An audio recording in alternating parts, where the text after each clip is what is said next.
Hello everyone, welcome back once again in the series of Inorganic Chemistry. Myself Baldev, and our today's topic is a very interesting topic of inorganic chemistry, famously known as inert pair effect. So what is inert pair effect?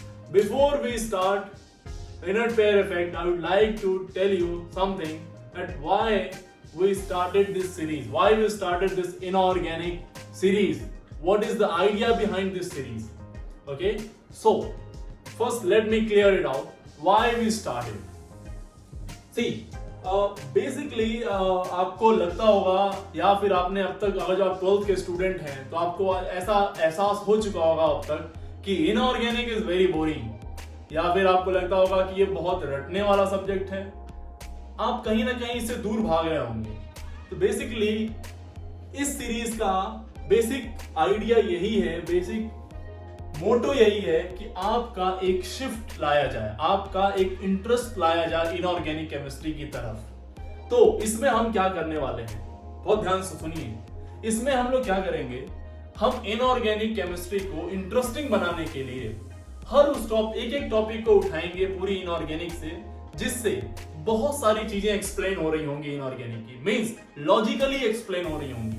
Means हम एक topic आपको एक class में लेंगे, उस topic से related पूरी inorganic chemistry से जहां जहां से भी क्वेश्चन बन रहे होंगे, चाहे वो किसी भी ब्लॉक का हो या किसी पर्टिकुलर चैप्टर का हो, वो सारी चीजें हम एक जगह पे सम अप करेंगे और वहां से उसको कंप्लीट करने की कोशिश करेंगे. इससे आपका क्या होगा कि एक इंटरेस्ट क्रिएट होना शुरू हो जाएगा और आपको चीजें लॉजिकल लगने लगेंगी.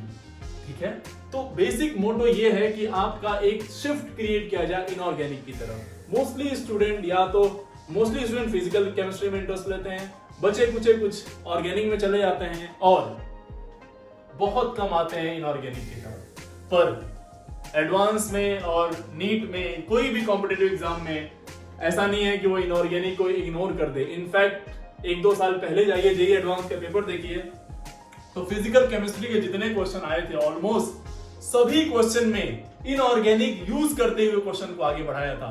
तो वो बच्चे जिनको सिर्फ फिजिकल आती थी, वो ऑर्गेनिक सिर्फ फिजिकल आती थी, फिजिकल आते हुए भी वो अटेम्प्ट नहीं कर पाए उन क्वेश्चंस को, क्योंकि उसमें इनऑर्गेनिक था. तो अगर जो वाकई में एडवांस लेवल तक की आपको प्रैक्टिस करनी है, एडवांस लेवल तक की आपकी तैयारी आपको रखनी है, तो आपको इनऑर्गेनिक आप इग्नोर नहीं कर सकते. 90% चीजें मैं आपको कॉन्सेप्चुअली समझा दूंगा. जब ये सीरीज खत्म हो रही होगी तो आपको फील आ जाएगा कि yes 90% of the syllabus over and 90% is more than sufficient to get selected in IIT और any competitive exam. Okay, so please focus रहिए. आपको बस इतना करना है, आपको बस एक काम करना है मेरे साथ. आपको पूरी सीरीज आपको मिल जाएगी कुछ दिन बाद. इस सेशन के एंड होते होते आपको इनऑर्गेनिक की कंप्लीट सीरीज मिल जाएगी. आपको बस इतना करना है कि हर एक क्लास का आपको नोट्स बनाने हैं और उस नोट्स को अच्छे से पढ़ते रहना. ठीक है, मैं पूरी कोशिश करूंगा कि ये इनऑर्गेनिक पूरी तरह से इंटरेस्टिंग हो आपके लिए और पूरी तरह से logical. Okay, so before wasting time let's get started. The inert pair effect, the very interesting topic. इसमें आपको फर्स्ट हाफ में ऐसा फील होगा कि ये सब आपको मालूम है, लेकिन सेकेंड हाफ में आपको वो फील होगा जो मैंने अभी आपको बताया कि हम लोग पूरी इनऑर्गेनिक से सारे क्वेश्चन को असेंबल करेंगे और सब कुछ यहीं पे फिक्स करेंगे. ओके, सो चलिए स्टार्ट करते हैं. What is inert pair effect? Yes, एक बात, छोटी सी बात और, अगर जो आपने इससे पहले मैंने एक सीरीज और स्टार्ट किया इनऑर्गेनिक में, एक और क्वेश्चन टॉपिक करा चुका हूं मैं already, that is Fajans rule part 1 and part 2. Part 1 आपको फील कराएगा कि आपको पहले से मालूम है, लेकिन पार्ट 2 आपको फील कराएगा कि बहुत सारी चीजें आप नई तरह से जानेंगे. ओके, सो पहले उसको जाइए देखिए, क्योंकि वहां से कुछ हम चीजें उठाएंगे और यहाँ पे ले आएंगे. ओके, बावजूद उसके भी आप इसको समझ सकते हैं, मैं कोशिश करता हूं. चलिए, सो इनर्ट पेयर इफेक्ट, इस नाम का क्या मतलब है ये भी हम सीखेंगे. पहले एक बात समझते हैं. सी, अपने पास है एक पी ब्लॉक हम लोग लेते हैं और पी ब्लॉक में हम लोग बात करेंगे बोरॉन फैमिली के बारे में. ठीक है, बोरॉन फैमिली. तो बोरॉन में कौन आता है? Boron, aluminium, gallium, indium and hydrogen. Okay, इनको हम कंसीडर किए. उसके बाद हमने लिया कार्बन फैमिली को, carbon, silicon, Germany, tin and lead. Then हमने एक और ग्रुप ले लिया नाइट्रोजन फैमिली को, nitrogen, phosphorus, arsenic, antimony and bismuth. Antimony and bismuth आपने शॉर्ट ट्रिक पढ़ा होगा, इसको बोलते हैं boron, aluminium, gallium, indium, thallium, बैंगन, आलू, गाजर इन थैला।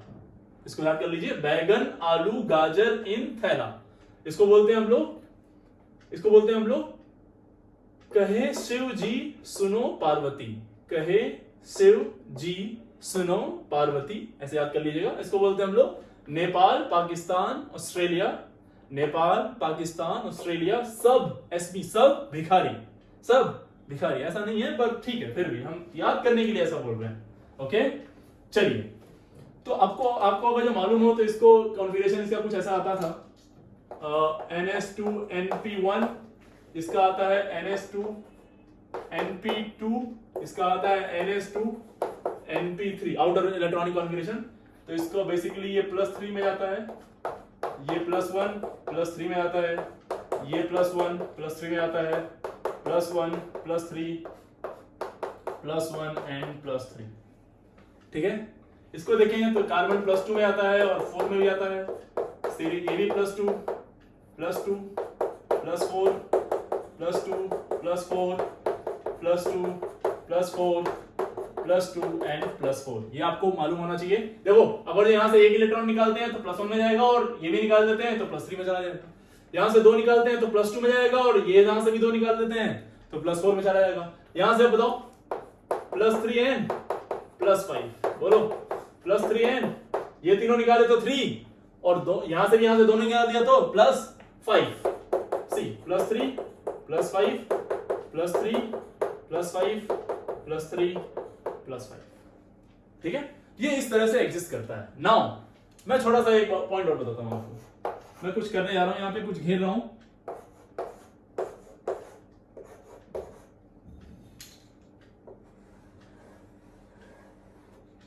ठीक है, अभी हम आपको क्लियर कराते हैं ऐसा क्यों मैं कर रहा हूं।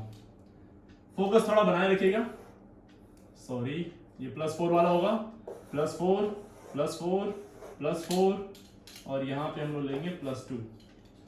यहां पे हमने स्टार्ट किया +5 +5 +5 +5, और यहां पे हम लोग लेंगे +3। बेसिकली हम क्या बताना चाह रहे हैं जी, जिस पे हमने राउंड कर दिया, जिसको हमने घेर दिया है, जिस नंबर को, जिस ऑक्सीडेशन स्टेट को हमने राउंड कर दिया है, बेसिकली वो ऑक्सीडेशन स्टेट सबसे ज्यादा स्टेबल होती है। मींस अगर जो बोरॉन की बात करें, एल्युमिनियम की, गैलियम की, इंडियम की, तो इन सब में +3 में एग्जिस्ट करना ये पसंद करते हैं, +3 में रहना पसंद करते हैं। इनमें बात करें तो ये सब +4 में रहना पसंद करते हैं। इनमें बात करें तो ये सब +5 में रहना पसंद करते हैं। लेकिन इसी का एक मेंबर जो सबसे लास्ट में है, थैलियम, वो +1 में रहना पसंद करता है। इसी का एक मेंबर जो सबसे लास्ट में है, लेड, ये +2 में रहना पसंद करता है। अपने हायर में नहीं, अपने लोअर में। बाकी सब अपने हायर में है। इस मेंबर के एलिमेंट सब हायर में रहना चाह रहे हैं, पर ये लोअर में है।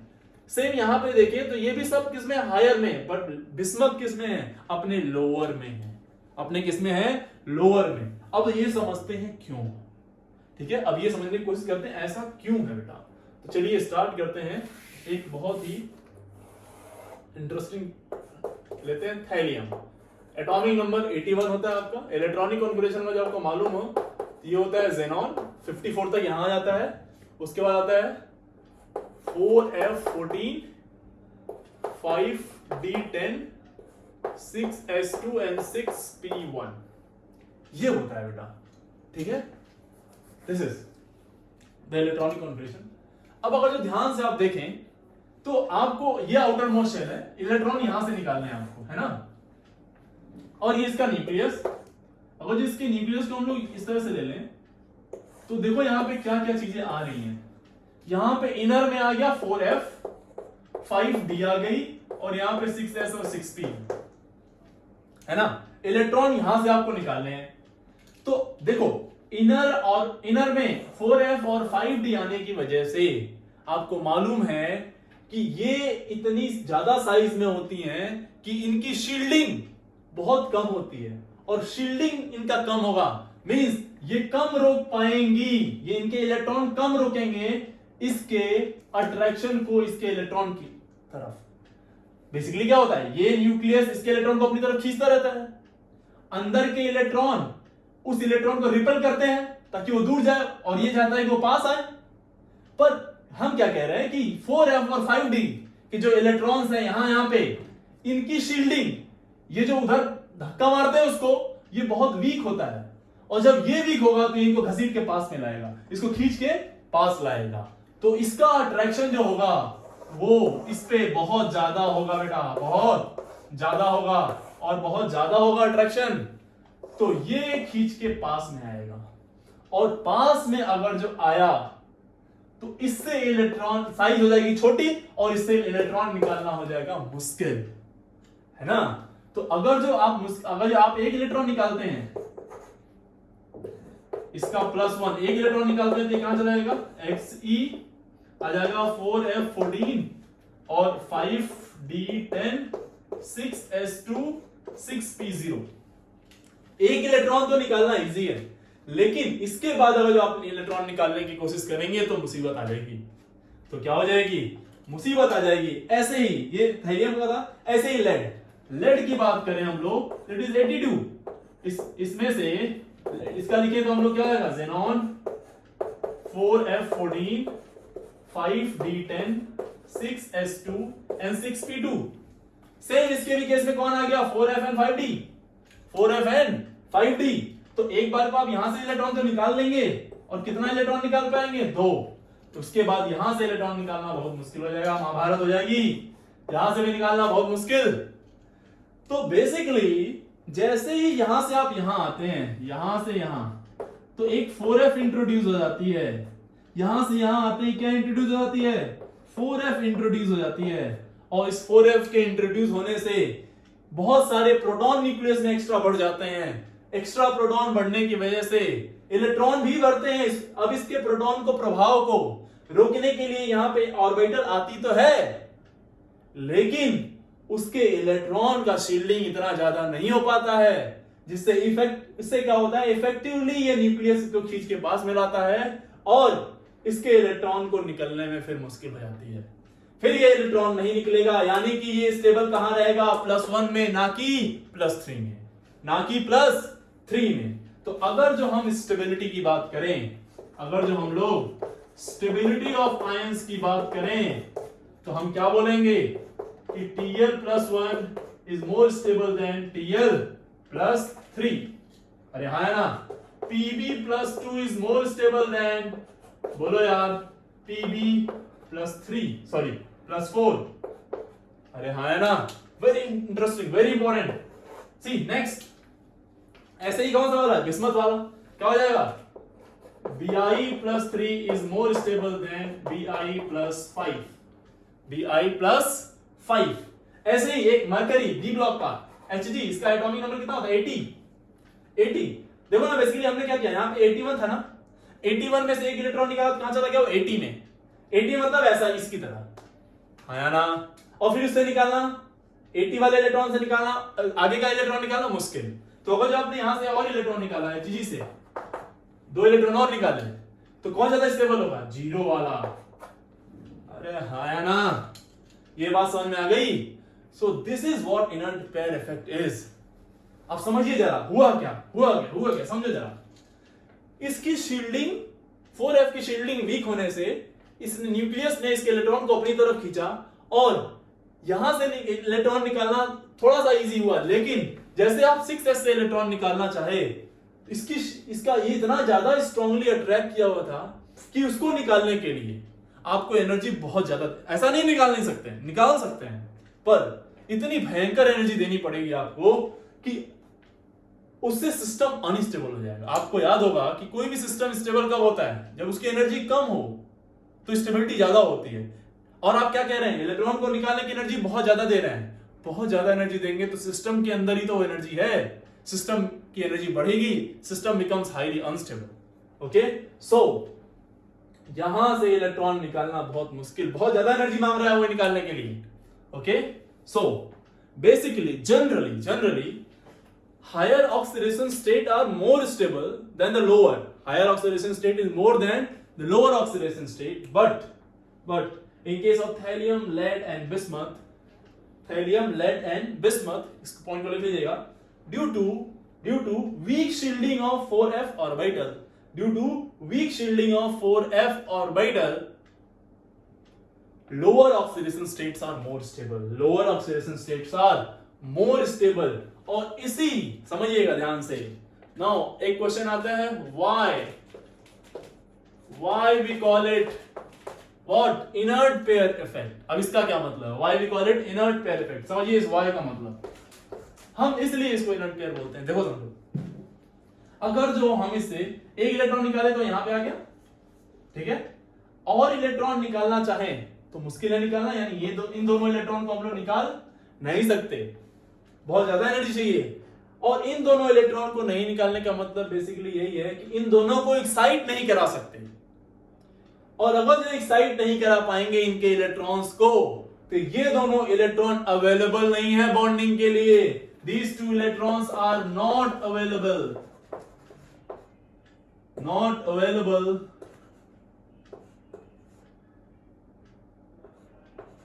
Not available for bonding, bonding के लिए ये अवेलेबल नहीं है। और अगर ये बॉन्डिंग के लिए अवेलेबल नहीं है तो कितने इलेक्ट्रॉन है, दो इलेक्ट्रॉन को क्या बोलते हैं, पेयर ऑफ इलेक्ट्रॉन। तो these pair of electron are not available for bonding. और ऐसे इलेक्ट्रॉन जो अवेलेबल नहीं होते हैं बॉन्डिंग के लिए, वो इलेक्ट्रॉन इनर्ट होते हैं। क्या होते हैं बेटा, इनर्ट। एंड पेयर हैं, that's why we call it inert pair effect. देखा आपने इसकी खूबसूरती को, what we call it, inert pair effect. So this is what inert pair effect is. अब देखिए, असर्शन रीजन में ये जब पूछा जाता है तो कई बार क्वेश्चन को घुमा के पूछता है। जी, मैं जितनी भी बातें बोलता हूं आपसे, सारी बातें हो सकता है आप ना लिखते हो, लेकिन जैसे ही आपको लगे कि ये बात इंपॉर्टेंट है, आप तुरंत उसको नोट कर लीजिए। चाहे वो किसी भी लैंग्वेज में लिखिए, आप हिंदी में लिखिए, इंग्लिश में लिखिए, भोजपुरी में लिखिए, या फिर तेलुगु में लिखिए, कैसे भी लिखिए, इट्स योर हेडेक। आपको कॉन्सेप्ट समझना है। यहाँ पे कॉन्सेप्ट एक बार समझ गए, क्वेश्चन आपसे अपने आप से बन जाएंगे, ठीक है। नोट्स को बहुत अच्छा बनाने के चक्कर में मत रहिए कि इंग्लिश में ही बनाएंगे, नहीं, किसी भी लैंग्वेज में लिखिए, कोई दिक्कत नहीं है, पर लिखिए, कॉन्सेप्ट्स को लिखिए बहुत ध्यान से, ठीक है। So why we call it inert pair effect, I hope it is clear, because ये दोनों पेयर ऑफ इलेक्ट्रॉन हम नहीं निकाल सकते। सेम केस यहां भी है, यही केस इस वाले केस में भी होगा। तो जब हम नहीं निकाल पाएंगे इस इलेक्ट्रॉन को, तो कहना क्या पड़ेगा हमें, ये क्या हो गया, inert electron. So we call it inert pair effect. अब एक पॉइंट, छोटा सा पॉइंट समझना जाएगा ध्यान से। हो सकता है आपको यहां पे कंफ्यूजन हो गया हो इस वाले चीज को लेके, कुछ बच्चों को कंफ्यूजन हो जाता है, सर +5 कैसे, नाइट्रोजन तो +3 में ही होता है, नाइट्रोजन तो मैक्सिमम +3 में होता है। तो नहीं बेटा, नाइट्रोजन की कोवैलेंसी, अब जब नाइट्रोजन के लिए बात करें हम लोग, इसको मैं डाल देता हूं, तो नाइट्रोजन की कोवैलेंसी जो होती है ये 5 नहीं हो सकती, लेकिन इसका ऑक्सीडेशन स्टेट 5 हो सकता है, इसका ऑक्सीडेशन स्टेट 5 हो सकता है, बिल्कुल हो सकता है, ठीक है ना। तो ये ऑक्सीडेशन स्टेट है बेटा, है ना कि उसकी कोवैलेंसी है, ठीक है। तो क्लियर हुई बात, चलिए मैं हटाता हूं इसको। सो बेसिकली हमने क्या सीखा कि कैसे आयन ज्यादा स्टेबल होंगे, कौन से आयन ज्यादा स्टेबल होंगे। तो यहां से अच्छा, इसको मैं हटाता हूं पहले।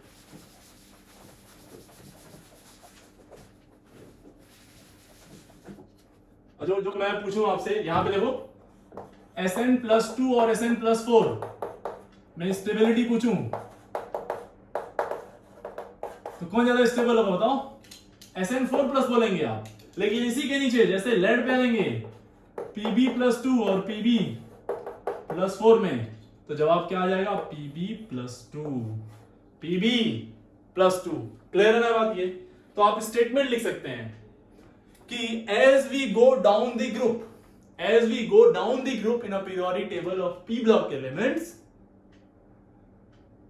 higher oxidation states are less stable, higher oxidation states are less stable and lower oxidation states becomes more stable, lower oxidation states becomes more stable, ठीक है। जनरली हम ये बोलते हैं कि higher oxidation states are more stable than lower, but अगर जो हम ग्रुप में बात करें टॉप टू बॉटम, तो हायर ऑक्सीडेशन स्टेट की स्टेबिलिटी घटेगी और लोअर ऑक्सीडेशन स्टेट की स्टेबिलिटी बढ़ेगी, ठीक है। अच्छा, एक छोटा सा पॉइंट और, मैं ये बोल रहा हूं कि this inert pair effect effect is nothing but it is weak shielding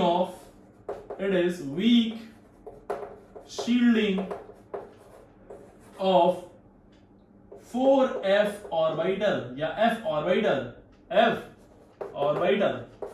कितने लोग इस बात से सहमत हैं? कितने लोग इस बात से सहमत हैं? देखिए कई बार क्या होता है ना, अब आपको मैं बहुत शानदार चीज बताने जा रहा हूं, एक बहुत ध्यान से सुनिएगा। आईआईटी जेईई में या फिर नीट में क्वेश्चन आता है एक असर्शन रीजन वाला। उस असर्शन रीजन के क्वेश्चन में आप हमेशा डाउट नहीं रहते हैं, या फिर आप अगर कॉन्फिडेंटली टिक भी कर दिए और पीछे जाके आंसर देखते हैं तो आंसर कुछ और रहता है ना। वो इसलिए रहता है बेटा क्योंकि आपकी थ्योरी पूरी तरह से क्लियर नहीं होती है, आप अधूरी इंफॉर्मेशन लेके उस क्वेश्चन को सॉल्व कर रहे होते हैं। ठीक, अगर जो आपकी थ्योरी पूरी तरह से क्लियर है, एक एक चीज क्लियर है, उसको हर एंगल से आपने देख लिया है, तो कंफर्म वो क्वेश्चन आपसे हो जाएगा। और सबसे बेहतरीन क्वेश्चन असर्शन रीजन के बनते हैं, है ना। कुछ क्वेश्चन सही में बहुत प्यारे होते हैं। तो ये क्वेश्चन असर्शन रीजन में ऐसे आया, समझ लो, या तो वो इस नाम से आया या इस नाम से आया। इस नाम से आया तो आपने टिक कर दिया, लेकिन इस नाम से आया तो आप घबरा गए। क्या ये बात सही है भाई? इनर्ट पेयर इफेक्ट क्यों आया था? Weak shielding of F orbital से ही तो आया था। एफ ऑर्बिटल इंट्रोड्यूस हुई थी जिसकी शील्डिंग वीक होती है, तो न्यूक्लियस का इफेक्ट ज्यादा हो गया था इलेक्ट्रॉन पे, तो उसको निकालने के लिए एनर्जी ज्यादा देनी पड़ रही थी। हमने कहा कि ज्यादा एनर्जी देंगे तो सिस्टम अनस्टेबल हो जाएगा, हम चाहते हैं कि सिस्टम स्टेबल हो। तो ये अच्छी बात नहीं है कि नहीं? तो यानी कि ये दोनों बातें सेम है, अच्छी बात है, आया ना? बोलो। तो असर्शन रीजन के क्वेश्चन में ऐसी चीजें आएंगी और आपको उलझा के रख देंगी। ठीक, तो this was the first part, आपको एक्सप्लेन करना और बताना कि कौन से आयन की स्टेबिलिटी ज्यादा होगी। सेकेंड पार्ट में हम लोग पढ़ेंगे अब सारे पूरी इनऑर्गेनिक के जो ब्लॉक हैं, पी ब्लॉक या फिर डी ब्लॉक से जो आयंस बनते हैं, कौन से एग्जिस्ट करेंगे और कौन से एग्जिस्ट नहीं करेंगे। मींस वो टॉपिक जो वाकई में जेईई और नीट का फेवरेट टॉपिक है। जेईई और नीट का favourite topic, favourite question topic तो ये है ही, लेकिन जब क्वेश्चन आता है तो बच्चे वहां पे इनर्ट पेयर लगाने से शर्माते हैं। उनको ऐसा लगता है कि वो कुछ जानते ही नहीं है। ठीक है, क्योंकि वो ये पढ़ते हैं कहीं और क्वेश्चन बनता है कहीं और। तो चलिए हम आए हैं आपके लिए ये दोनों एक जगह पे, एक ही जगह पे इनको मर्ज करते हैं और समझने की कोशिश करते हैं। समझना जरा ध्यान से, बहुत बहुत प्यार से। एक है अपने पास PbO2, चलो इसको भी बात सही समझिए। एक है अपने पास क्या, Pb4+, ठीक है, और Pb2+। तो आपसे पूछा जाए तो बेटा ज्यादा स्टेबल कौन है, तो आप तो फटाक से बोल देंगे ज्यादा स्टेबल कौन है इन दोनों में, तो obviously +2 is more stable then +4। तो देखना जरा ध्यान समझना, Pb+4 को अगर जो मैं 2 इलेक्ट्रॉन दूं तो ये कहां चला जाएगा, Pb+2 में, और gaining of electron is called as reduction. तो इस प्रोसेस में हुआ क्या है, इसका रिडक्शन हुआ है। बेसिकली क्या हुआ है, रिडक्शन। अच्छा, ये अनस्टेबल है और ये स्टेबल है, this is more stable, this is more stable and this one is less stable, relatively less stable, और we can call it unstable. तो कोई अनस्टेबल चीज कहां भाग के जाती है, स्टेबल में। कैसे जा रही है स्टेबल में, क्या करके, इलेक्ट्रॉन का गेन करेगी। इलेक्ट्रॉन गेन करेगी तो इसका हुआ रिडक्शन। इसका क्या हुआ, रिडक्शन। जिसका रिडक्शन होता है वो कैसे एजेंट होते हैं, वो होते हैं ऑक्सीडाइजिंग एजेंट। क्या होते हैं बेटा, ऑक्सीडाइजिंग एजेंट। और ये बहुत ज्यादा इसके अंदर टेंडेंसी है यहां से यहां जाने के लिए, तो इस टाइप के ऑक्सीडाइजिंग एजेंट को बोलते हैं हम लोग स्ट्रॉन्ग ऑक्सीडाइजिंग एजेंट। क्या बोलेंगे बेटा, अरे बोलो ना यार, स्ट्रॉन्ग ऑक्सीडाइजिंग एजेंट। यानी कि ये Pb4+ जो है वो एक स्ट्रॉन्ग ऑक्सीडाइजिंग एजेंट है। समझो भाई, नई चीज बात मालूम पड़ गई यहां से, क्या कि Pb4+ is a strong oxidising agent, strong oxidising agent. तो यहां से एक नोट करके एक पॉइंट लिखेंगे हम लोग, दैट ऑल टेट्रावेलेंट मतलब 4 बॉन्ड बनाने वाला lead, all tetravalent lead compounds are strong oxidising agent. क्या? All tetravalent lead compounds are strong oxidising agent. यानी कि अब इन लेड के कंपाउंड जहां जहां आएंगे हम उनको किसकी तरह यूज करेंगे? ऑक्सीडाइजिंग एजेंट की तरह। जैसे PbO2, PbO2 में इसका चार्ज क्या है? +4। ये क्या हो गया? एक ऑक्सीडाइजिंग एजेंट। और PbClO4, PbClO4 का होल 4, इसमें भी कितना आ जाएगा? +4 आया ना। तो ये दोनों क्या है? Strong oxidising agent. एक और देखो Pb3O4, Pb3O4 we call it red lead, red lead. और इसी को हम लोग बोलते हैं मिक्स्ड ऑक्साइड। क्या है ये? Mixed oxide. Pb3O4 is what? Mixed oxide. Mixed oxide कैसे? ऐसे, इसको ऐसे लिखते हैं, तोड़ के लिखेंगे तो ऐसे लिखेंगे PbO 2 times PbO plus PbO2। तो ध्यान से देखो, इसमें तो ये तो +2 में है, लेकिन ये वाला +4 में है। तो +4 भी तो ट्रेसेस है इसमें, और +4 होगा तो ये भी किसकी तरह बिहेव करेगा? ऑक्सीडाइजिंग एजेंट की तरह। ध्यान रखेंगे इस बात को, किसकी तरह? ऑक्सीडाइजिंग एजेंट की तरह। इसी को आप वो भी बोलते हैं मिक्स रेड लेड ही जो रहता है, वो सिंदूर जो लगाती हैं लेडीज लोग, है ना, इसको भी रेड लेड, वही है, ये वही है red lead. Okay, so now तो लेड के all tetravalent lead compounds are what? Strong oxidising agent. क्या ऐसे ही मैं ये भी बोल सकता हूं बेटा? क्या ऐसे ही बोल सकता हूं मैं कि अगर जो बिस्मथ +5 में है तो वो 2 इलेक्ट्रॉन लेके कहां भाग जाएगा? बोलो, +3 में। तो ये भी क्या हो जाएगा? एक strong oxidising agent.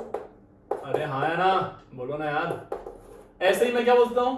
Tl+3, Tl+3 है तो वो भी क्या करेगा? फटाफट यहां से 2 इलेक्ट्रॉन लेगा और कहां चला जाएगा? Tl+1 में। क्यों? क्योंकि +1 इज मोर स्टेबल देन +3। तो ये भी एक स्ट्रॉन्ग ऑक्सीडाइजिंग एजेंट होगा। क्या मैं ऐसे बोल सकता हूं एक और कि अगर जो क्या है अपने पास Hg+2 है, ये 2 इलेक्ट्रॉन लेके कहां भाग जाएगा? बोलो, Hg में। क्यों? क्योंकि Hg zero oxidation state is more then +2। तो ये भी एक ऑक्सीडाइजिंग एजेंट की तरह वर्क करेगा। अभी बस हम आपको एक प्लेटफॉर्म तैयार कर रहे थे। ये प्लेटफॉर्म आपको हेल्प करेगा आगे के जितने भी क्वेश्चन आए हैं या आएंगे उन सब को पूरी तरह से रिजॉल्व करने में। इसको नोट करिए, और बहुत इंटरेस्टिंग टॉपिक है।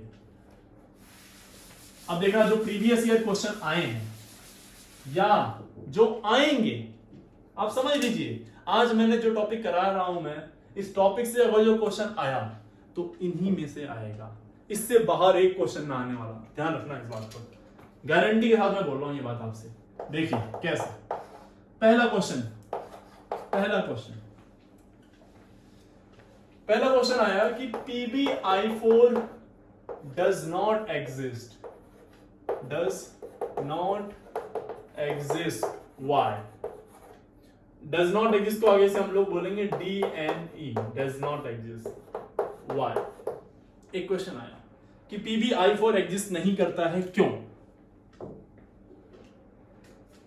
आप बोलेंगे सर क्योंकि यहां +4 है। नहीं बेटा, पूरा रीजन समझिए इसको ध्यान से। देखो, अगर जो हम हैलोजेंस की बात करें तो हैलोजेंस आर रिड्यूसिंग एजेंट्स। वो इलेक्ट्रॉन देते हैं, जैसे I-, Br-, Cl- और F-। ये बेसिकली इनके पास इलेक्ट्रॉन है तो इलेक्ट्रॉन दे देते हैं। इलेक्ट्रॉन देना का मतलब सामने वाले को रिड्यूस करना, और जो ऐसा करा है वो रिड्यूसिंग एजेंट। तो स्ट्रॉन्ग रिड्यूसिंग एजेंट जो होता है वो I- होता है, क्योंकि ये इजीली अपना इलेक्ट्रॉन दे देता है। फिलहाल आप इसको याद रखेंगे इस सीरीज को। बाकी आप फिजिकल केमिस्ट्री के इलेक्ट्रोकेमिस्ट्री जब पढ़ेंगे तो वहां पे आपको दिखाया जाएगा कि I- किस तरह से ज्यादा स्ट्रॉन्ग रिड्यूसिंग एजेंट होता है। ठीक है, तो ये एक स्ट्रॉन्ग रिड्यूसिंग एजेंट है। ये क्या है? एक स्ट्रॉन्ग रिड्यूसिंग एजेंट।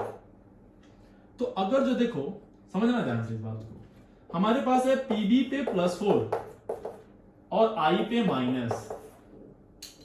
ये है एक स्ट्रॉन्ग ऑक्सीडाइजिंग एजेंट और ये है एक strong reducing agent. Oxidizing agent और रिड्यूसिंग एजेंट को जब मौका मिलेगा, समझिए ध्यान से, और दोनों के दोनों स्ट्रॉन्ग है, दोनों के दोनों क्या हैं? स्ट्रॉन्ग। दोनों को जब मौका मिलेगा आपस में जुड़ने से, भिड़ने से, तो वो रेडॉक्स रिएक्शन कराएंगे या आपस में इस तरह से आयनिक फॉर्म में या कोवेलेंट फॉर्म में जुड़ जाएंगे? तो ऑब्वियसली बेटा दोनों ही स्ट्रॉन्ग है, तो क्या होगा? रेडॉक्स रिएक्शन होगी। तो यहां पे रेडॉक्स होगा और रेडॉक्स होगा, तो यहां ये क्या होगा? ये तो हायर ऑक्सीडेशन स्टेट में, तो ये ऑक्सीडाइजिंग एजेंट तो खुद क्या होगा? रिड्यूस होके कहां चला जाएगा? Pb+2 में, और ये आयोडीन I- से कहां चला जाएगा? I2 में, और बचा हुआ I इसके साथ जुड़ जाएगा, तो ये हो जाएगा Pbi2 प्लस I2। ठीक है, तो ये कहां चला गया? -1 से कहां चला गया? 0 में। +4 से कहां चला गया? +2 में। तो yes, it does not exist, that is true. And why it does not exist? The answer is what? Because of redox reaction. Because of redox reaction. I- and I- being a strong reducing agent, Pb+4 is being a strong oxidizing agent, will get under what? A redox reaction, and it produces Pbi2 plus I2. So this is the reason why this molecule does not exist. Why this molecule does not exist. अब देखना इसी question को, इसका note कर लेना, इसी question को उसने अलग तरीके से पूछा, इस तरह से नहीं, अलग तरीके से। देखिएगा कैसे बोला कि ये जो रिएक्शन है इस तरह से, Pb, अगला question, Pbi4 is converted into Pbi2 plus I2, ऐसा लिख दिया। ठीक है, समझ लो ध्यान से। और बोला कि रिएक्शन है स्पॉन्टेनियस। तो बताओ, इसमें दो आयन है ना आपके पास, +4 और +2, तो बताओ कि कौन ज्यादा स्टेबल है? रिएक्शन स्पॉन्टेनियस का मतलब क्या हो रहा है? रिएक्शन इधर से भाग के इधर जा रही है अपने आप। रिएक्शन की खुद की टेंडेंसी है यहां से आने में, तो वो खुद से +4 से कहां जा रही है? +2 में। और हर सिस्टम किधर जाना चाहता है? लेस स्टेबल से मोर स्टेबल की तरफ। तो अगर जो यहां आ रहा है तो ये मोर स्टेबल, तो ऑब्वियसली स्टेबिलिटी किसकी ज्यादा? स्टेबिलिटी की बात करें तो which one is more stable ion? तो Pb+2। Another form of this question, इसी क्वेश्चन का दूसरा फॉर्म। ठीक है, देखिए, तो एक ही क्वेश्चन को हो सकता है अलग अलग तरीके से पूछे, लेकिन वो एक्सप्लेनेशन सेम होगा। Reason is what? इसका भी रीजन क्या है? वही same redox reaction. Another question. Question number 3. ये बहुत ब्यूटीफुल क्वेश्चन है, इट इज मोस्ट इंपॉर्टेंट, बहुत ही बेहतरीन question. TlI3 does not exist with I-1। इसके पीछे बहुत प्यारी कहानी है, समझना ध्यान से। TlI3 does not exist with I-. Why? What is the reason behind this? अच्छा, एक छोटी सी बात, मैं थोड़ा सा आपको पहले थोड़ा सा Pb वाले बात कर रहे थे, तो थोड़ा सा और बात कर लेते हैं। उसमें एक और आता है PbBr4 and PbCl4 और एक PbF4। ये कंपाउंड जो होता है वो आयनिक होता है, ये एग्जिस्ट भी करता है, तो इसकी हम लोग बात यहां पे नहीं कर रहे हैं फिलहाल। ठीक है, हम लोग कोवेलेंट वाले की बात करें तो ये दोनों कोवेलेंट होते हैं और ये भी एग्जिस्ट करते हैं, लेकिन जरा समझना ध्यान से, ये भी +2 में चला जाएगा, ये +4 में ना, ये भी +4 में है, ये भी +2 में जाते हैं, लेकिन समझना, हमने आपको याद होगा तो I- से ज्यादा Br- ज्यादा ये था, फिर Cl-, फिर F-। तो Pb पे +4 एक स्ट्रॉन्ग ऑक्सीडाइजिंग एजेंट तो है, लेकिन Br- इतना ज्यादा स्ट्रॉन्ग रिड्यूसिंग एजेंट नहीं है। तो इसको क्या करना पड़ता है? थोड़ा सा गर्म करना पड़ता है, वार्म करना पड़ता है। इसको वार्म करते हैं तब ये रिड्यूस कराता है इसको। उतना अच्छा रिड्यूसिंग एजेंट ना होने की वजह से इसको वार्म करते हैं, और वार्म करने के बाद ये जाता है किसमें? PbBr2 में और Br2 में। ठीक है, तो ये एग्जिस्ट तो कर जाता है, लेकिन अगर हल्का सा वार्म करेंगे आप तो ये भाग के वहां चला जाएगा। अगर जो इसमें ले Pb+4 और 4 टाइम्स Cl-, तो ये थोड़ा सा और वीक रिड्यूस हो जाता है, तो इसकी वजह से वार्म ना करके इसको हम हीट करना पड़ता है थोड़ा। हीट करते हैं इसको, और हीट करते हैं इससे ज्यादा एनर्जी देनी पड़ती है इसको, तब जाके ये आता है कहां, PbCl2 प्लस Cl2। याद रखेंगे इस बात को। PbI4 इज आयनिक कंपाउंड, इसलिए हम इसकी चर्चा अभी फिलहाल हम यहां पे नहीं कर रहे हैं, लेकिन PbI4 एग्जिस्ट ही नहीं करेगा, भले ही वो चाहे कुछ भी हो। चलिए ठीक है, अब अगला आया, इसमें वापिस आ जाओ। TlI3 does not exist with I3 minus. देखिए इसमें एक आप क्वेश्चन, बात यही है, पकड़ने की बात है क्वेश्चन को। यहां पे हम पिछले क्वेश्चन में हमने I3 नहीं लिखा था, लेकिन हमने यहाँ पे I3 मेंशन किया है। यानी कि कुछ राज है इस क्वेश्चन में, कुछ खास बात है इस क्वेश्चन में। चलिए देखते हैं क्या खास बात है। अब आज हम, एक तो कंफर्म है आपको कि Tl plus 3 times I minus, ये रिडॉक्स रिएक्शन होगी और ये चला जाएगा Tl प्लस 1 में, और Tl I बन जाएगा ये, और ये I2 बना देगा। हाँ या ना, अरे बोलो ना यार, ये बन जाएगा। ये तो आपको क्लियर है, तो आप बोल देंगे साहब यहाँ पे हो रही है रिडॉक्स रिएक्शन, और रिडॉक्स होगी तो ये नहीं होगा, ये एग्जिस्ट नहीं करेगा। Answer is what, reason is what, due to redox, due to redox. पर साहब हमने क्या बोला कि I माइनस के साथ एग्जिस्ट नहीं कर रहा है, इसका मतलब किसी और के साथ एग्जिस्ट कर सकता है क्या? तो इसी का ऑल्टरनेट क्वेश्चन, क्वेश्चन नंबर 4, और ये इतना ज्यादा इंपॉर्टेंट है कि मैं क्या ही बोलूं, बहुत भयंकर तरीके से इंपॉर्टेंट क्वेश्चन है। देखिए क्वेश्चन आया कि TlI3 एग्जिस्ट तो करता है, एग्जिस्ट करता है, तो बताइए what is the oxidation state of Tl। पहला क्वेश्चन, एक क्वेश्चन तो ये बन सकता है, दूसरा क्वेश्चन बन सकता है in what form I exist, iodine exist.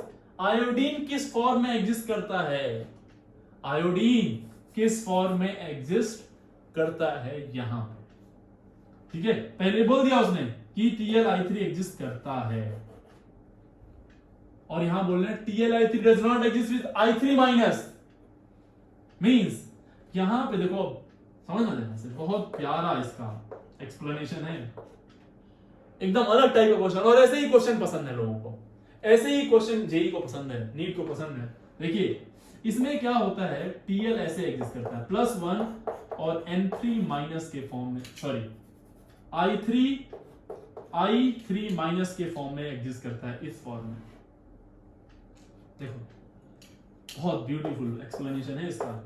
Tl +1 और I3 माइनस के फॉर्म में एग्जिस्ट करता है, और ठीक है, तो ऐसे एग्जिस्ट करेगा। तो ये देखो, ये हो जाता है weak reducing agent, this weak reducing agent, और वीक रिड्यूसिंग एजेंट होता है तो ये इससे एक्ट नहीं कर पाता। और सबसे अच्छी बात ये क्या है, ये स्टेबल है, स्टेबल आयन +1 में आ गया, देखो ना यार, इनर्ट पेयर इफेक्ट +1, तो ये भी एग्जिस्ट करेगा और ये भी एग्जिस्ट करेगा। ये वीक, ये तो रिड्यूस होने की टेंडेंसी नहीं रखता, स्ट्रॉन्ग नहीं है, और ये ऑक्सीडाइज होने की ज्यादा टेंडेंसी नहीं रखता, तो ये दोनों ही अपने अच्छे फॉर्म में है। तो इसका आंसर क्या है कि ये +1 में होगा, और इसका आंसर क्या है कि ये I3 माइनस के फॉर्म में एग्जिस्ट करेगा। See, this is the beauty of this question। ये मैक्सिमम बच्चे समझते हैं कि सर आयोडीन 3 है तो इससे +3 आ जाएगा। क्वेश्चन जैसे पूछा TlI3 का ऑक्सीडेशन स्टेट थैलियम का बताओ, खड़ा से आंसर +3 मारा, आगे बढ़ गए। और आप आके एकदम शान से बोले सर ये तो इतना घटिया क्वेश्चन पूछा था, बताओ बोर्ड में, ये एग्जाम में आईटी ने इतना इजी क्वेश्चन पूछा, मेरे को लगा नहीं कि इतना घटिया भी आईटी क्वेश्चन पूछ सकता है ना। आप आए एकदम शान से, सबसे पहले यही क्वेश्चन दिखाया मेरे को, बोला सर देखो +3 मार दिया मैंने, है ना। अब आप मेरे पास आएंगे और मैं ये लेक्चर याद दिलाऊंगा, और फिर +3 चाटे भी आपको दूंगा मैं कि साहब ये इतना मन से पढ़ाया था, इतना इंपॉर्टेंट बोला था, ध्यान रख लो भाई इसको, क्योंकि अगर जो जब एग्जाम में आएगा ना, तब अगर जो आप नहीं कर पाए तो आज की ये मेहनत बेकार हो जाएगी, आपकी भी और हमारी भी। इसीलिए please please be focus. TlI3 exist करता है, लेकिन Tl पे +1 और I3 माइनस के फॉर्म में एग्जिस्ट करता है, ठीक है। अब एक क्वेश्चन मैं बनाता हूं, और बेहतरीन क्वेश्चन थोड़ा सा, इसमें इसी क्वेश्चन को अलग फॉर्मेट में पूछता हूं। मैंने बोला what is the shape of anionic part in this TlI3? What is the shape of the anionic part of this TlI3? Anionic part का मतलब क्या होगा? अब एनायनिक पार्ट का मतलब हो, जब आपने I माइनस समझ लिया तब तो आप शेप बताने से रहे। आना देखो आपसे कितना शानदार तरीके से वो क्वेश्चन में पूछ लिया। ये क्वेश्चन लिख लेना जरूर से। क्वेश्चन में ही आपने उसने पूछ लिया कि आप बताओ कि I3 ये इस TlI3 में I जो है किस फॉर्मेट में एग्जिस्ट है। अगर जो आपको फॉर्मेट मालूम होगा तभी आप बता पाओगे। तो I3 माइनस का शेप आपको बहुत अच्छे से मालूम है। हाइब्रिडाइजेशन निकालोगे तो उसका आएगा sp3d और शेप इस पे I माइनस और यहाँ पे I, यहाँ पे I, ये शेप आता है क्या इसका? लीनियर आता है बेटा शेप इसका लीनियर। बहुत ब्यूटीफुल क्वेश्चन। तो देखिए एक ही में कितने सारे क्वेश्चन बन गए, है ना? तो ये है। तो चलिए अगले क्वेश्चन की तरफ बढ़ते हैं। नेक्स्ट क्वेश्चन अपना है, नेक्स्ट क्वेश्चन अगेन यही कि Bi5 does not exist, why? Again reason is same. क्यों, क्या होगा बेटा इसमें कि Bi+5 में होगा और I माइनस में, और ये जब रेडॉक्स रिएक्शन करेंगे तो Bi+3 में चला जाएगा और ये I2 में चला जाएगा। अरे हाँ ना, और आपको मालूम है +3 इज मोर स्टेबल देन +5। ये ऑक्सीडाइजिंग एजेंट है और ये एक रिड्यूसिंग एजेंट।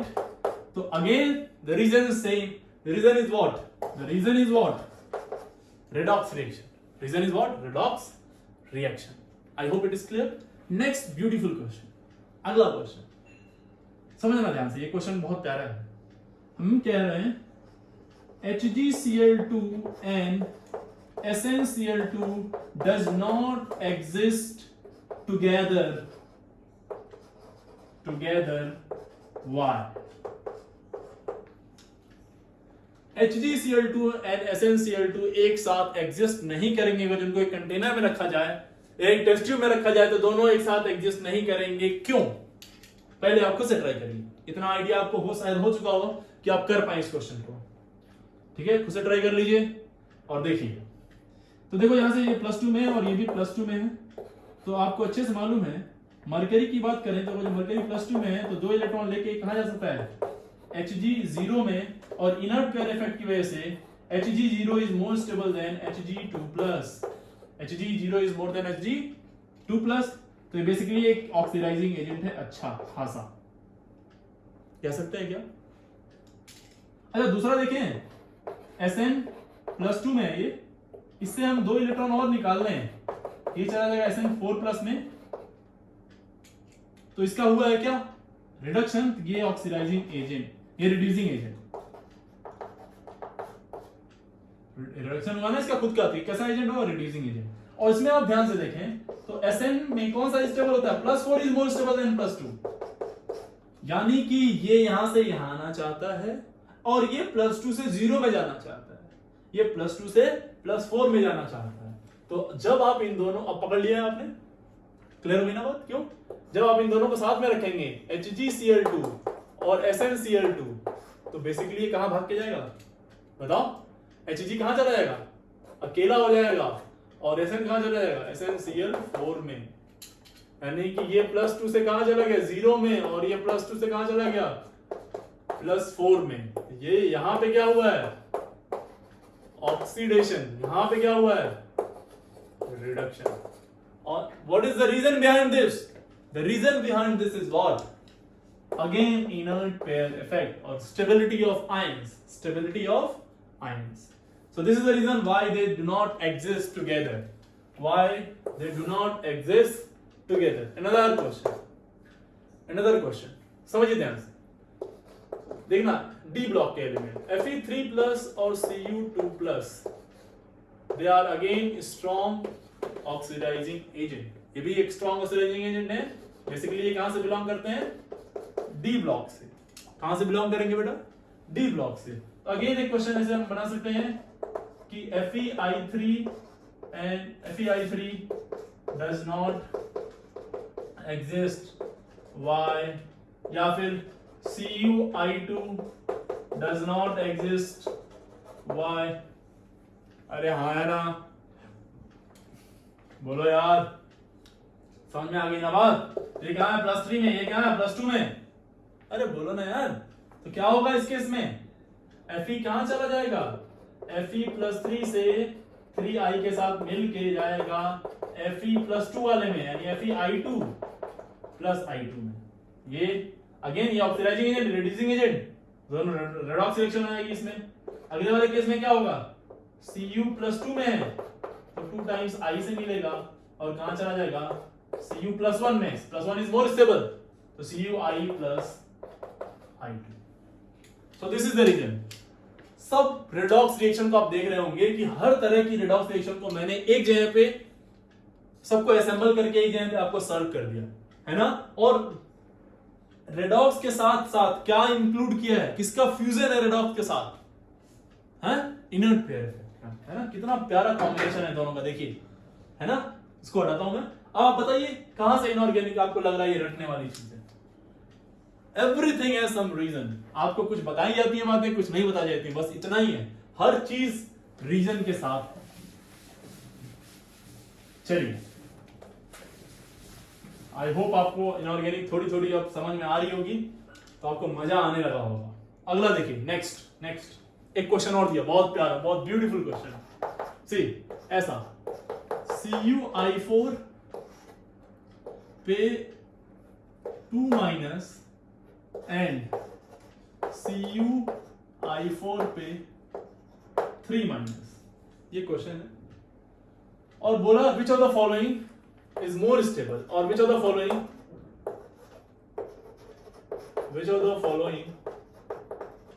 विल एग्जिस्ट,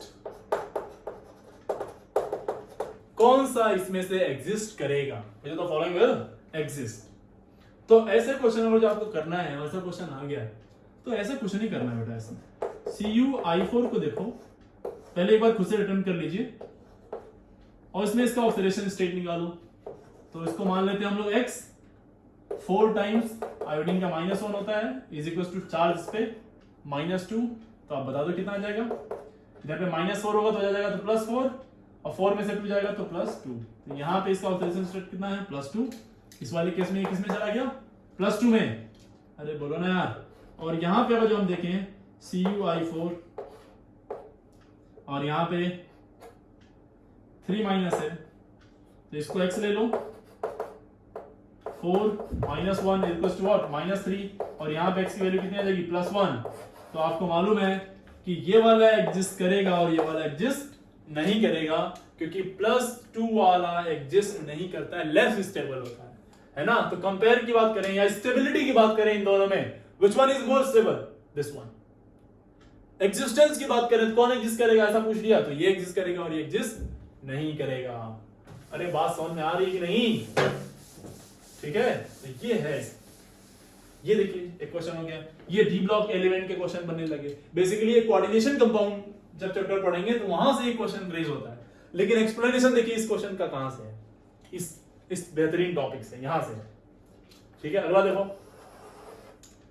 अगला क्वेश्चन देखिए ऐसे ही।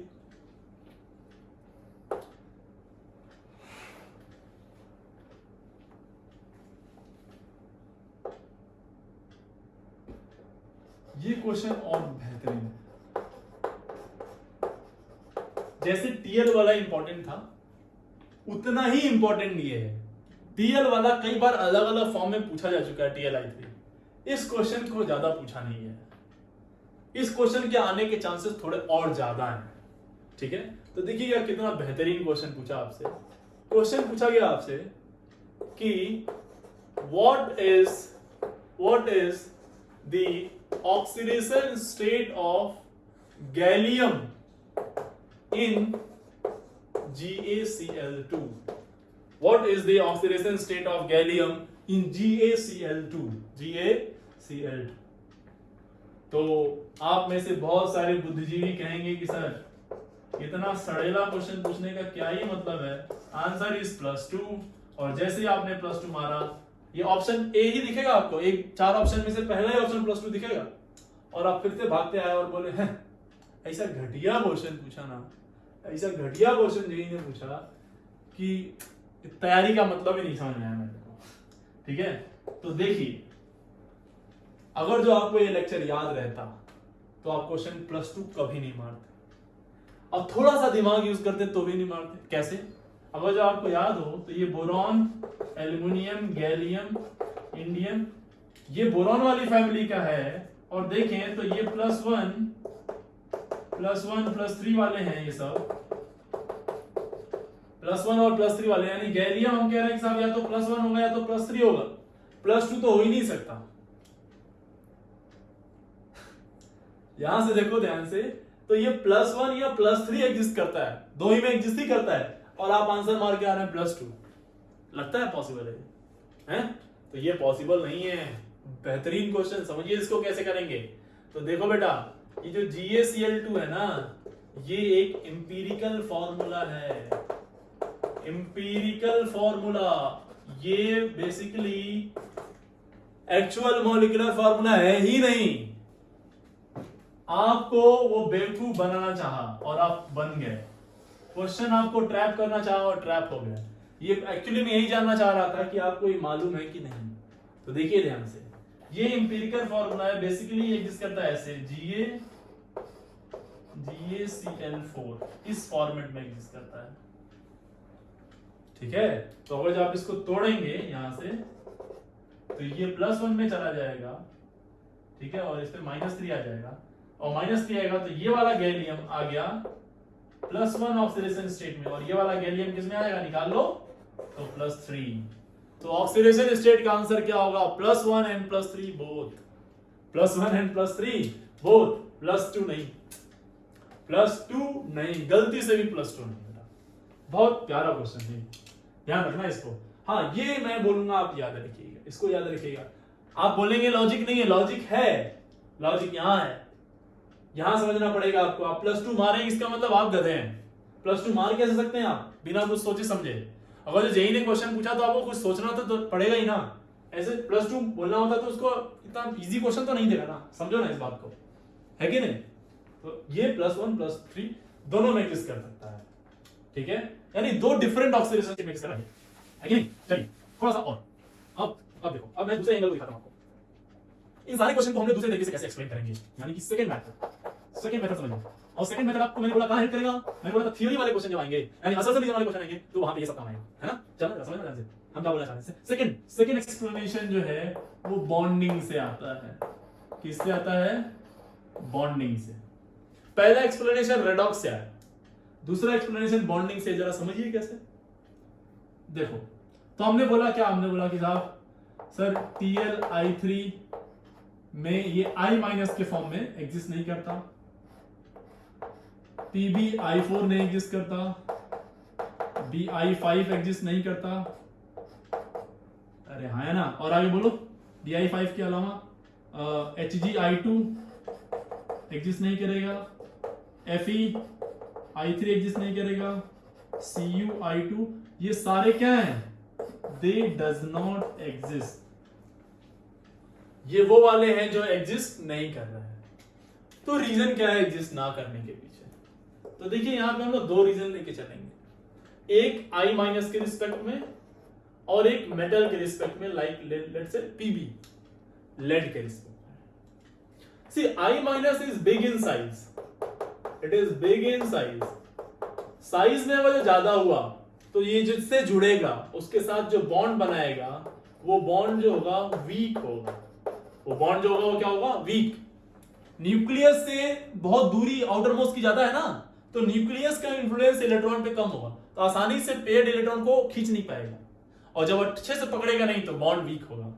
यानी कि जो एनर्जी निकल रही है, रिलीज्ड एनर्जी, बॉन्ड बनने के बाद एनर्जी निकलती है ना, तो जो एनर्जी निकली वो कम है ना, बेसिकली वो एनर्जी क्या है? कम। अच्छा, पर हम क्या चाहते हैं कि बॉन्ड बनने के दौरान जो एनर्जी निकली वो ज्यादा निकले, स्टेबिलिटी के लिए। अच्छा, अब यहां पे देखो, लेड के बारे में चिंता करें, 82 होता है इसका, तो आपको अच्छे से मालूम है, xenon 4F14 5D10 6S2 N6P2, ऐसा होगा ना?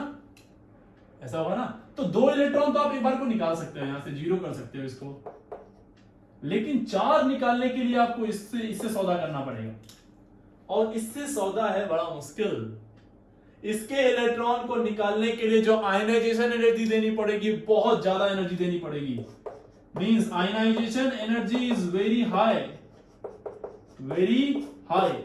और आयनाइजेशन एनर्जी है वो जो बहुत ज्यादा देनी पड़ेगी। यानी कि जो एनर्जी हम दे रहे हैं वो ज्यादा है, जो निकल रही है वो कम है। दोनों कंडीशन फेवरेबल नहीं है बॉन्ड बनाने के लिए। What is the favourable condition for bond formation? बताइए, बॉन्ड फॉर्मेशन के लिए फेवरेबल कंडीशन क्या है? कि जो हम एनर्जी दें वो कम हो, हम कम एनर्जी दें, और जो निकले वो ज्यादा से ज्यादा निकले, ताकि नेट में एनर्जी बहुत सारी निकल जाए।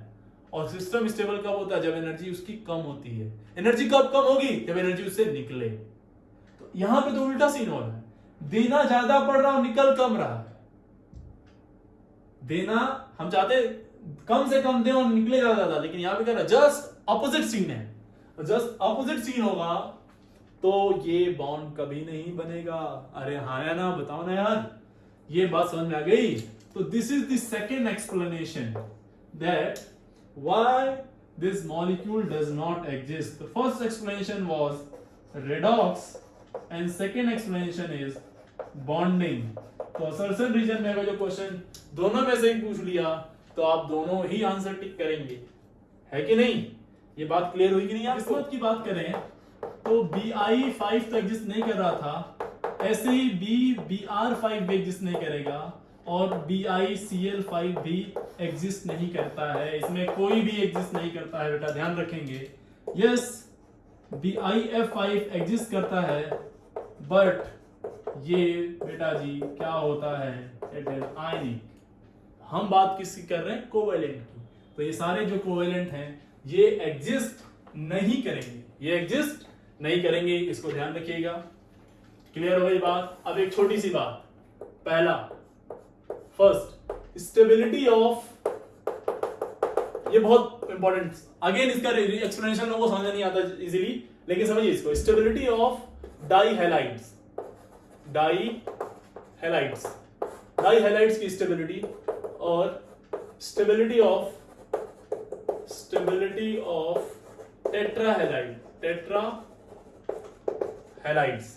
टेट्राहैलाइड्स की स्टेबिलिटी। डाईहैलाइड का मतलब क्या कह रहे हैं हम? डाईहैलाइड कहने का मतलब क्या? जैसे समझो ऐसा, कार्बन वाला ले लो, CH2, हेलोजन मतलब समझ रहे हैं ना आप? X मतलब फ्लोरीन, क्लोरीन, ब्रोमीन, आयोडीन, यही सब। अबे बोलो यार, वही है ना? यहाँ पे क्या है? +2, पक्का ना? तो यहाँ पे CH2 कार्बन वाली फैमिली वाले ले लो। कार्बन क्या है? सिलिकॉन है, जर्मीनियम, लेड, और सॉरी टिन और लेड, ठीक है। और टेट्राहैलाइड की बात करेंगे तो CH4 +4 वाला आ जाएगा। अरे हाँ है ना? क्या बोलेंगे इसको? CIX4, SiX4 और GeX4, टिन और लेड। तो बताओ, एक स्टेटमेंट लिखा होगा आपने, नहीं लिखा है तो आपसे वापस से लिख लीजिए कि down the group lower oxidation state becomes more stable. Lower oxidation state becomes, बोलो क्या? Lower oxidation state becomes more stable. Yes, तो यहां अगर जो यहां से यहां जाए तो stability of lower oxidation state increase होती है। अरे हाँ या ना? तो ये +2 वाले की स्टेबिलिटी सबसे ज्यादा, तो इसमें क्या आ जाएगा साइन? ये सबसे ज्यादा स्टेबल कौन सा वाला? PbX2 डाईहैलाइड में ये वाला आएगा।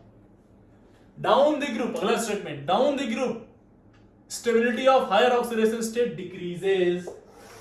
यानी इसे बात करें तो स्टेबिलिटी ऑफ क्या? हायर ऑक्सीडेशन स्टेट डिक्रीज करेगा, और डिक्रीज करेगा तो क्या आ जाएगा इसका आंसर? सबसे ज्यादा स्टेबल कौन? ये वाला, और सबसे कम PbX4 वाला। सो दिस इज